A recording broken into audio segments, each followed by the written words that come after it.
Hey, Hey, David. Welcome, everybody. So good to have you back at the Innovative Leader podcast. David and I are excited to be with you. It is November 2024, and we are talking about the topic of accountability and leadership. And today we'd like to dive into awarenesses that leaders need in order to have great accountability. As we kind of come to the close of the year, sometimes we're on track with goals, sometimes we're not on track with goals. And we may, as leaders, realize that we might have done a great job with accountability, or we maybe are off track and we're not sure why. So today, what we'd like to do is jump into 4 reasons on what do we need to be aware of as leaders in order to have stronger and better accountability. We don't want to be micromanagers. We don't want to be parents and babysitters and handholders. It's not about that, but how do we have great accountability? right. So, David, what are your just kind of opening thoughts on accountability and all of that before we get into the four? Accountability is really um, it's it's it's incredibly needed. It is, but it's incredibly difficult sometimes for us to engage in. I like the word accountability, but I also like the word editability. Mm. Um, because accountability is edibility more seems more in line with a concept of love and grace than accountability.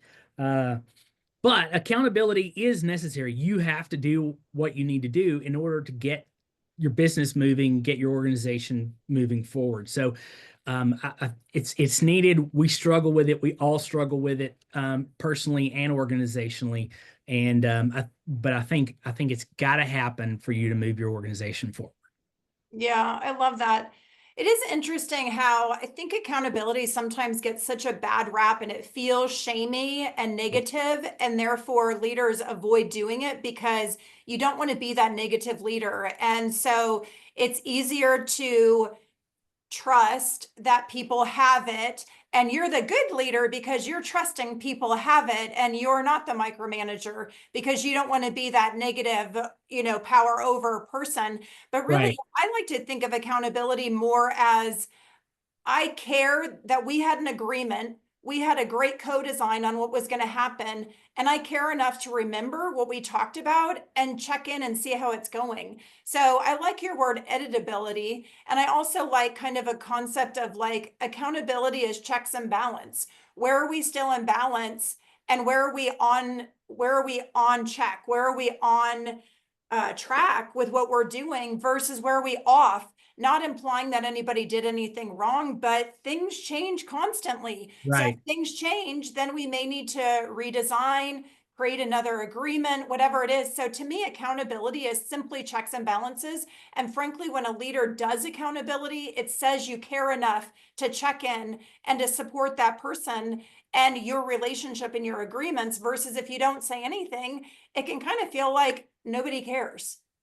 Yeah. And yeah. And over time, for instance, you do New Year's resolutions, right? Nobody after first 2 weeks or so, nobody keeps those.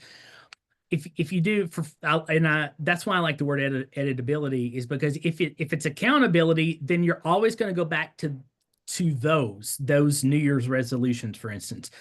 But if it's editability, life has changed in 6 months. Mm. We need to change some of those things up. So you can be accountable while still adjusting and dealing with the change that comes through life or business or the market or whatever happens. So, but yeah, I agree with you 100%. Yeah, I'm just writing that here on the other screen because I like that. It's almost like there's a checks and balance to assess where things are at in order to have the editability to adapt to whatever has changed.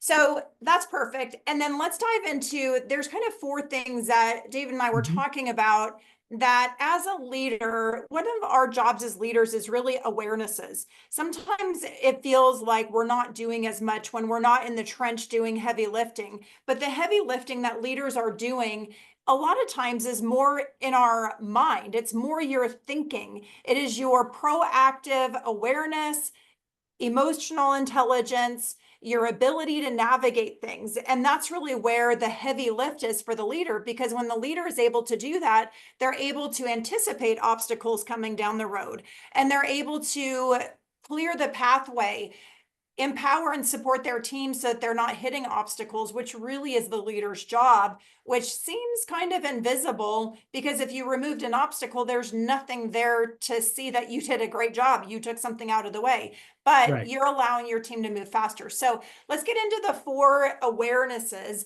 that leaders need to have in order to have great accountability. Because leaders, if we don't have these awarenesses, we can accidentally, with the very best intentions, set ourselves up to have, my favorite word, squishy accountability. That maybe we want to have accountability, but it's kind of squishy because one of these 4 things are missing. And there are more things that could be on this list, but for the sake of brevity, we're going to do 4. All right, David, you want to kick us off? Yeah. So the first one is clarity and roles and expectations. So the problem with a lack of clarity is that it clouds your goals, it clouds the team, it creates a fog, and you don't know where you're going, you don't know what direction you're moving, and when there is uncertainty, and you don't know what you're doing, then you don't know who to be accountable to, you don't know what to be accountable to, and so that clarity in your role and what you're doing and who you report up to or who you reports up to you, and those expectations that are created are incredibly important, both for you and those you lead and the organization, on up through the chain there. Yeah, I love that. It reminds me of one of the business models that I think is very easy to follow is the EOS traction model, Gino Wickman's Okay. model. And they have an accountability chart that's really talking about that. Like, what are our key roles in the organization? And then what is the accountability for those roles? So essentially, who is doing what? How do we know? And essentially when, who's doing what by when, and how do we know? The classic accountability recipe, right? And then what is that accountability chart? Who flows to who? What are the dotted lines? What's the direct lines? So that there is clarity. And I think sometimes we feel like we have clarity, but then we find some ball rolling around, which to me is always an indicator that it wasn't clear what track, what path, what role it belonged to. So using Right. a chart or a tool to Yeah. just map and say, what are the roles, what are the job descriptions, and who reports to who and who is doing what can be really helpful. Yeah. I've gone through this, in the last couple of years where the organization reorgs 2 or 3 or 4 times, and when that happens, now you're moving a lot, based on who you report to or who reports to you, that creates a lack of clarity, because you've got to figure out that person, you've got to figure out the people you're reporting to, how to lead up, how to handle them, how to manage them, how to do what their expectations are, and then, the same with those that you are leading. You've got to learn how to motivate them, how to handle them, to communicate with them. So you've and uncertainty is is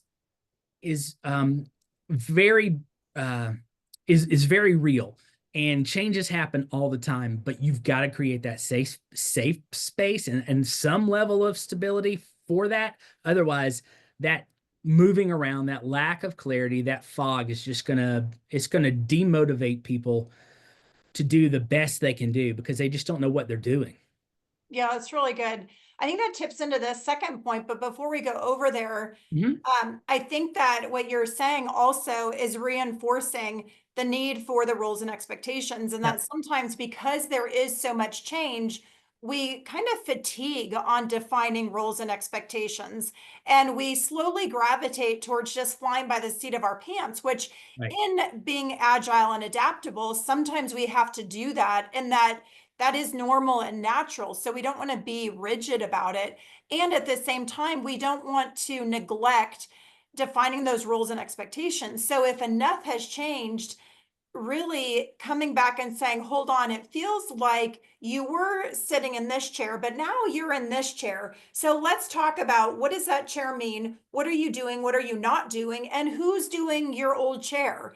That right there is accountability. And really, accountability is not this naughty, evil, mean dictator word. It's really this word that's just saying, what in the world is going on? Who is doing what, and how do we know? So if the chair's moved and now you're in this chair over here, is that chair empty? Do we need to fill that chair? Is there a pinch hitter? Are we all sharing it? Do I secretly have the responsibilities of that chair and I didn't even know it? So stopping and doing a timeout, hey, let's go above and just look down at our roles and saying, okay, we had a little scrambled egg moment. The chairs have all shuffled and we're completely in a different formation. So what does that mean and what does that look like? I love that, as Yeah. far as just redefining, okay, what are the roles and what are the expectations? It's really good. Yeah. Yeah. Focus is required for productivity. And if you can't focus, if you're never sure what you're doing or who you report to. Beautiful. Right. It creates the Yeah. circular nonsense. So if you ever Right. feel like you're in the insanity, doing the same thing, not getting results, and it just feels kind of circular, it could be something is not defined. The target is not defined. Right. We're not moving forward. We're just circling the block. Yep. Exactly. I think But, that's a good, then going back to your segue about change and uncertainty. So our second point of awareness that leaders need to have is around adapting during uncertainty and change. And the reality is, especially right now, we've covered that numerous times, in our world is continuing to accelerate quickly. Think about how often your apps need to be updated. Think about right. how often, even the iPhone or phone releases come out. The time between new updates is smaller because things are moving faster. So the faster things move, the faster things move. And Right. so there is a necessity for leaders to be aware of how we need to adapt in uncertainty and change, which then changes how we do accountability. Because if we're not communicating uncertainty and change, then we can't actually hold people accountable. So Right. when we're thinking about that point, like as a leader, if I'm aware and I'm like, okay, yes, I'm acknowledging there's change, what do we have to do? How does a leader navigate that and weave that into holding people accountable? Well, that's going to lead into the third one, but I'll jump on it. You've got to be able to communicate some sort of stability. Now, change is going to happen, but even in a hurricane, there is an eye. There is a calmness within that storm. You need to communicate some sense of safety, and you're always going to adapt. You're always going to have to adapt. But when you're not clear about what you're trying to do, and that comes again through communication. When that is unclear, when that is misguided, when that is chaotic in and of itself, then people aren't able to adapt. They're just going to adapt to whatever they feel like is they can adapt to. They're just Yeah. going to look around and go, "There's that. Okay, well, I'll figure that out." But it may not be what you want them to do. It may not be what the organization needs them to do. And the only way you can really hold that or make that adjustment in the midst of that chaos, in the midst of the insanity that exists sometimes, is through that communication. Be very clear. Again, that goes back to clarity. Be very clear about everything that needs to be done. And we choose someone, I believe it was Rick Warren one time, said you need to communicate your vision every 45 days or people will forget it, or every 90 days, something like that. So you've got to constantly you've got to be accountable to yourself to communicate that vision, that clarity, that focus on a regular basis.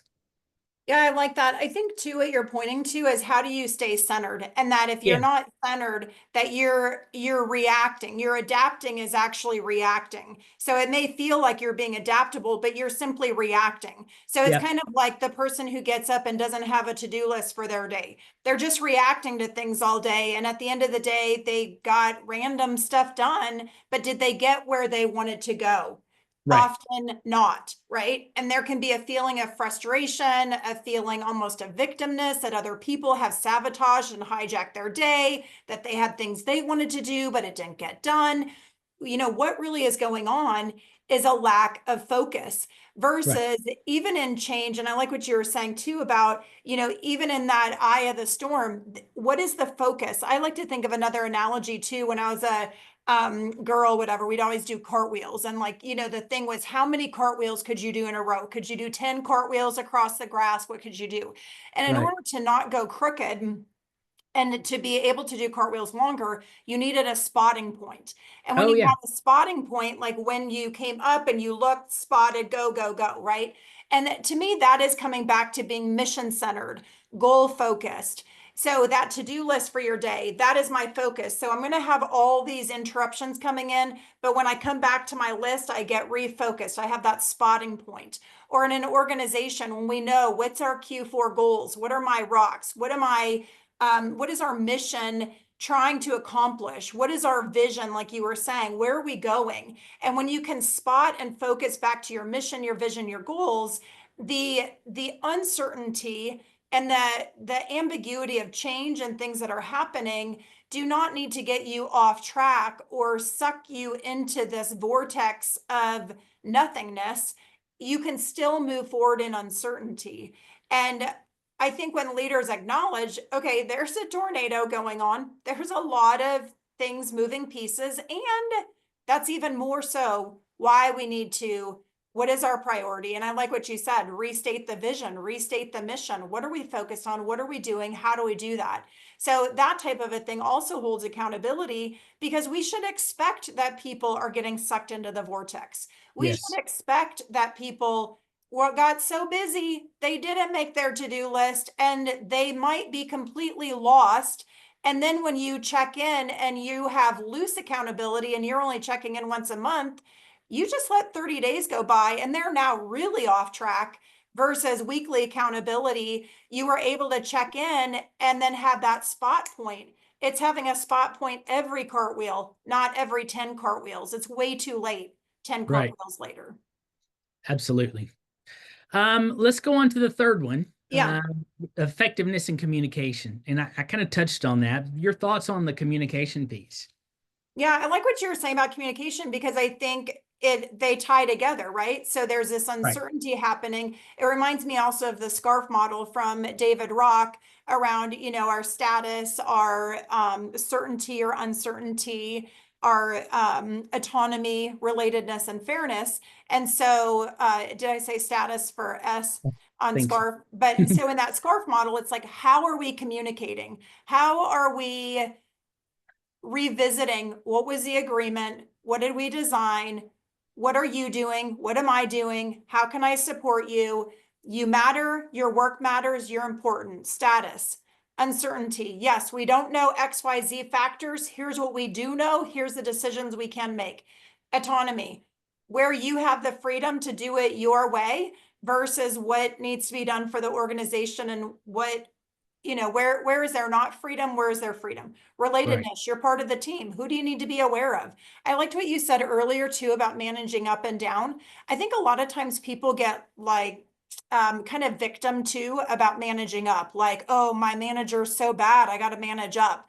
No, that is the job of every person to manage up, manage down. That's just communication. You're communicating what you're doing down to the people who are whatever under that Yeah. are doing a more detailed task below you, and you are communicating up so that people above you know that you're on track, you're on time, where the status of the project is, and what they can now do because you are on track. So communicating up is not you doing them a favor because they're a bad leader. Everybody communicating up and down is just great communication. Right. No, yeah, absolutely. And it keeps, if you're proactive in communicating up, then it keeps a lot of things from coming back down on you. Yes. Right. Right. And we can be frustrated with up leaders who they're like, oh, they didn't know. But then to me, often there's just a question. I find that so often in midline leadership that there's a lack of communication up. And to be fair, I do think a lot of times leaders in the helicopter and the airplane up higher are not creating space. They're like closed off. There's Right. no opening to get the information. So it's important for leaders to create that opening for the dialogue, but that's part of communication too. When are we Absolutely. communicating? How often are we communicating? All right, let's Exactly. go to number 4 because I know we got to wrap up. So, Yep. courage in addressing conflict. So, things are going to go wrong. How do we address conflict? Well, you've got to address it head on, and you've got to address it nicely. I mean, you start off in a very nice way. You communicate clearly what went wrong, and then this is something I've learned well, last year or two. If somebody fails the first time, then you need to take time and train them the way you want them to do, because a lot of times that's an expectation thing. They didn't understand your expectations. If they fail the second time, then that becomes a bigger issue. So the question is, if they're not doing what you need them to do, then have you trained them effectively? Have you communicated that effectively? And if you haven't, then that's on you as the leader. But then if conflict arises after that, then you have to help them find someplace that fits them better. I think it's incumbent upon us as leaders to help them as opposed to just cut them loose. Now, at some point, you're going to have to cut them loose, but I think you try to help them before you cut them loose. Yeah, I agree. I think that loops back to the first point about roles and Yep. expectations. And if there's a miscommunication, to check first, was there a role and expectation that is missing or has changed or adapted that we just need to check in on? And also, I think conflict can get this bad rap when really, I love the book. Chris Voss's Never Split the Difference. And that Mm-hmm. mindset is kind of the both and. It's not either or, it's the both and. Where are you headed? Why are you headed there? Why do you feel like that's important? What's going on? So seeking to understand. And that also reminds me of the book, The Anatomy of Peace, and not putting people in a bad box. That's the Arbinger Institute's book. That's fantastic. Such a great book to really understand how a lot of times when people are off track, we get so irritated, frustrated, and angry because as leaders, we're trying to move forward, but really seeking to understand, to be curious and just be like, hey, let's just, again, the whole heart of accountability, let's do a checks and balance. Let's get on the same page. To me, it feels like we should be here, but it feels like you're over here. So let's just talk about that and get on the same page. So it doesn't have to be conflict when we're not putting people in a bad box and we're just seeking to understand. Exactly. Exactly. All right. Well, marathon quick time, but good Yes. to get together and talk about these things. I'm sure there's more. Right. Listeners, we would love to know, what are your challenges with accountability? How do you address accountability? Do these 4 things help with accountability? Uh, what comes up for you as you're thinking about what leaders need to be aware of? What are you aware of? What are your accountability pitfalls, and how do you make it happen well? Awesome. Yeah. And thanks for joining us. And we will be back next month. And look forward to hearing your comments and hearing from you and learning from you as well. Awesome. All right. Have a good one. Happy Thanks, Thanksgiving. Christy. Take you too. Bye bye.